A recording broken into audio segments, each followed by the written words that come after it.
I bewitched so many people in the village. On some, I was jealousy for their developments, whilst on some, it was just bewitching. This thing in me is a demon. I regret after someone has already lost his or her life. This thing came into me after my mother passed away.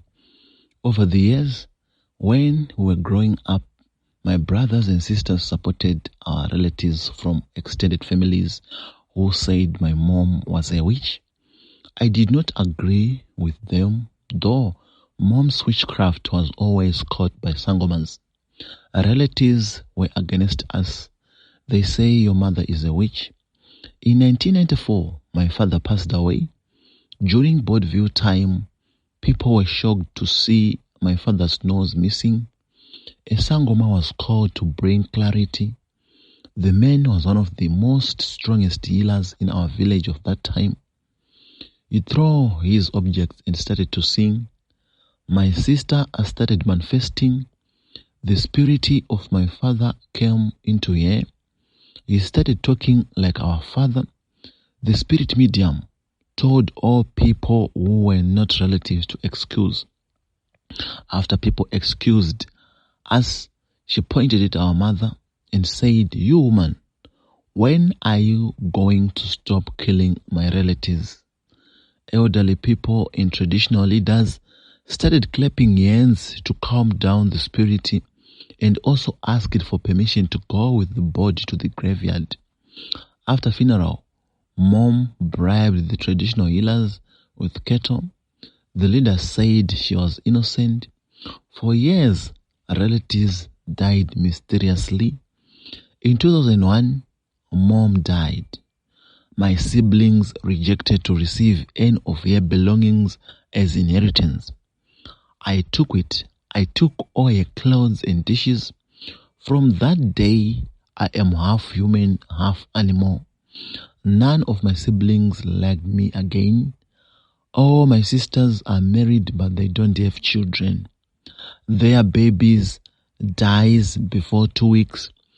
I am one eating their offsprings. Not because I am jealousy, but just eating because of this witchcraft demon in me. I ate many others with mothers who are very weak in the community. Of all my siblings, I'm the only one with children.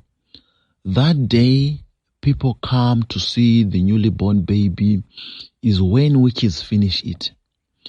What only needed is to touch the baby. The baby will be normal after a witch touch with an intention to kill. I killed some who are not my relatives. My neighbor's last born graduated last year at a university. That time I was jealousy because we grew up together with the mother. Her children did well and mine are not doing well. That money I gave a child as a gift is the weapon which killed his mental health. The graduate is mentally ill as of now. If you give me your money, I'll bewitch you with it. Or I can bewitch you by giving you money. Sometimes I take soil on someone's footprints, then cook the soil with moti. That person won't live. Sometimes I steal clothes, then bewitch the person with his or her clothes. I have been killing for years, but like I said, it's a demon. I don't like it. People, can you please set me free? I want to be a normal person. I feel like I'm overloaded.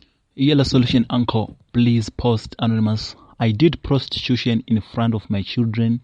Now it's affecting me to the highest point. I am a 42-year-old woman from Zimbabwe. I have 3 children with my husband. We stayed peacefully till time of lockdown. My husband was a vendor. People were not allowed to walk. It was strictly stay indoors those days.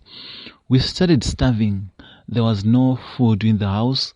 One of my husband's friends came with an idea for them to sneak out to Mozambique since the rules were not that tight there. The two sneaked at midnight and went to Mozambique. We never saw him again from 2020 to 2023 last month. They were arrested and put into the prison. Back here at home, our hardships worsened. It was very difficult for me and kids. Together with the wife of the friend he went with, we started going to the nightclubs for hookups. I came with different men, sleep over the nights, and get money for food. All this was in the eyes of my kids. Now the oldest is 16, the second born is 14. They are now prostitutes. The girls sneak at night and return in the morning. If I try to complain, they say, "Yay, shut up, we'll tell dad what you was doing with different men." It's affecting me. My daughters are dying in my eyes. I'm out of ideas. What do you urge me to do? The next confessions are strictly for the people above the age of 18. All viewers below the age are advised not to watch or listen. Dear admin, I have a fiancé. We have been dating for 9 years. My problem is she does not want to have sex with me. She is always tired Monday to Monday. Honestly, I'm sexually starving and so horny. Mostly, I would want sex twice or 3 times in a week or 2 weeks. I have never put her under pressure for sex. I only have sex with her on appointment. 1 or 2 rounds. When I try to talk to her, she just be mood. Most of the nights, when I try to touch her or kiss her, she always says she is tired, be mood. She is never in the mood for sex. I have never cheated or abused this woman. I don't know what to do. Think because I tried opening up, but I am not winning. I'm tired of sex appointments. Nowadays, I watch porn when I'm alone because I'm not getting sex from my partner. Now it's almost 2 months and no sex. What should I do if things are like Yellow this? guys, I was in a relationship with a guy who threatened that I won't go date with another guy ever in my life. I broke up been 6 months since. Then just now recently went into a new relationship. At first everything was well, sex was great, but just 2 times we did sex. Now I realize that when we do it, my punani becomes so wet and I don't know what I can use to try it. I'm always just way down there. Last night as I sleep, I saw my ex in my sleep as he was hiding behind the curtain. I was asleep but saw this in my sleep. When I wake up early morning, I discover my body naked. My top were out of my body and I felt like someone was sleeping with me. Good afternoon. Please assist Abi, and I have been going through a lot of misunderstandings lately. So much that we don't talk much. It's just pass me the salt. You find me in bed and like that. So on Monday night, just after 12 midnight at 1 a.m.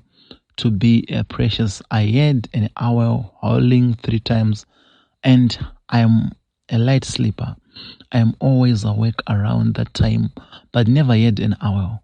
So I prayed for protection of my family. Tuesday around 10 p.m., we had the most heated argument of our lives.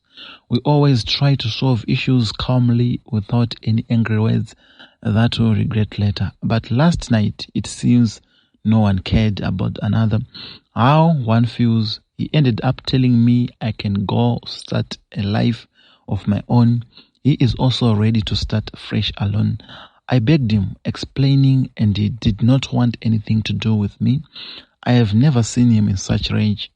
So anyone who knows what the hour of an hour can mean, please advise. Thank you so much. Yellow Extraordinary Africa, can you please post for me? Please hide my identity when you publish. I was born and grew up in Pretoria, staying with my parents.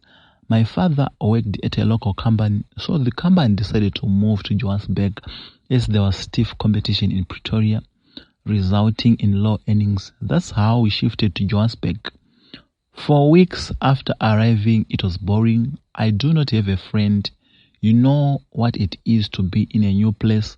It was hard. New friends, new people, new environment. I start to cope up as time goes on, but it was still very hard for me. I spend most of my time on social media.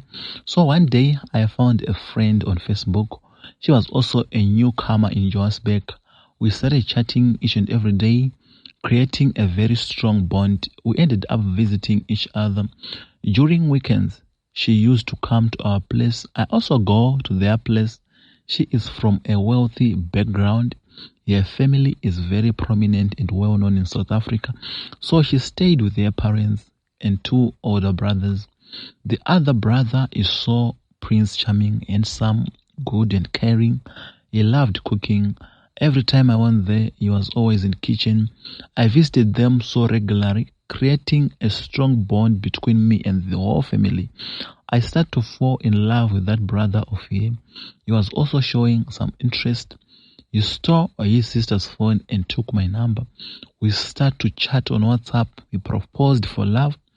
We became friends for a long time and later accepted the love proposal. We hid the relationship to everyone, pretending as if we don't know each other. When his sister was around, his sister never knew it. I visited their place regularly, pretending as if I was going to see the friend, yet I was going to see my boy. We dated for about 6 months and he impregnated me. I told him. We pretended as if he accepted the pregnant. I went a week after I informed him about the pregnancy. My friend called me early crying, telling me that their cook has stored a lot of money in the house, a laptop with a degree project, and ran away. Yes, I felt pity, but not that much. I thought as rich people they will buy new ones. I did not know that the person she was referring as a cook was my boy, my baby dad. He was not their brother, but their cook.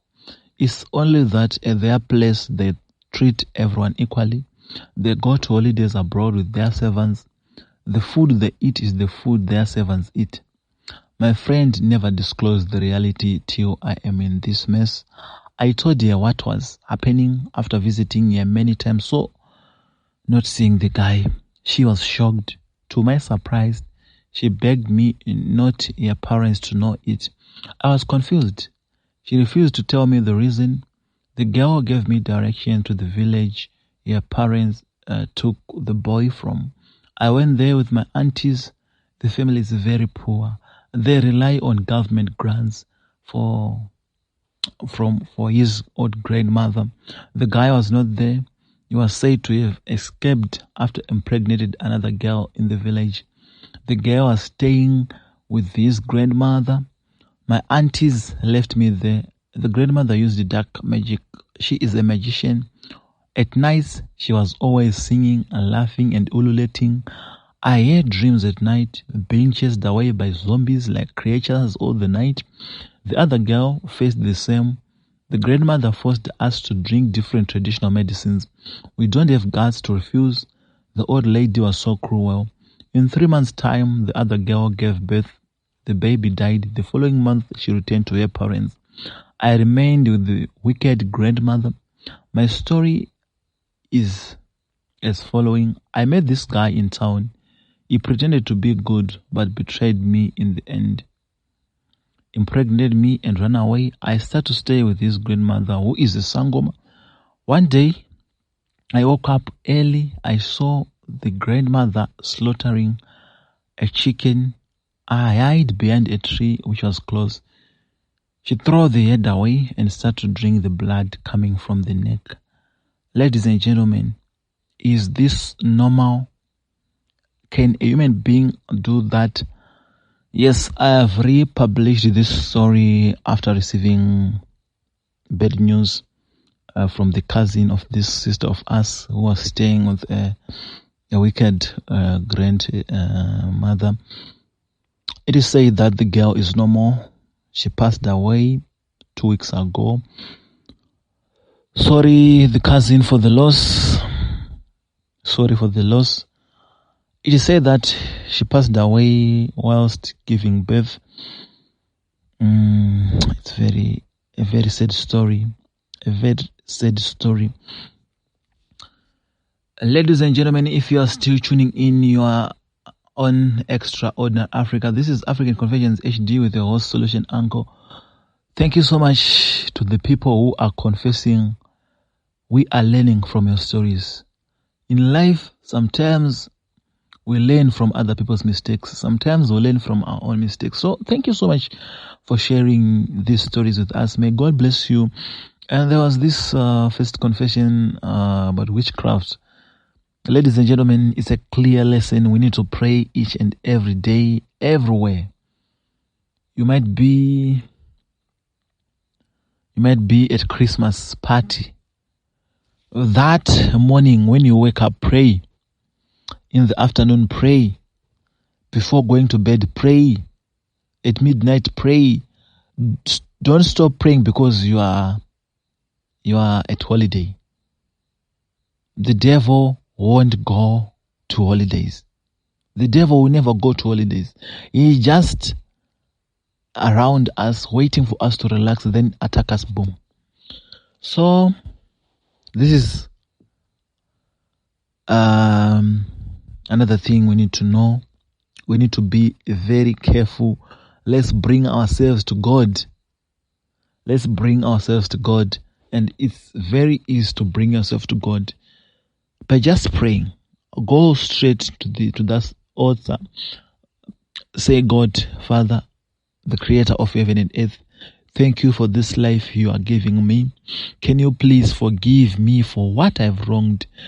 Also, let me forgive others. God, you are the God of gods, the Father of fathers. Nothing will come and destroy me because you will be safeguarding me. We need to be very careful. This world is turning to be something. So we need to be very careful. Let's teach our children to pray. Let's teach them to pray. Let's teach them to love God. Then we won't face such situations in the near future. Ladies and gentlemen, that was Extraordinary Africa for you. Thank you so much for tuning in. Hope you enjoyed the show. Let's meet tomorrow. Solution Angle for you. Bye for now. Tata.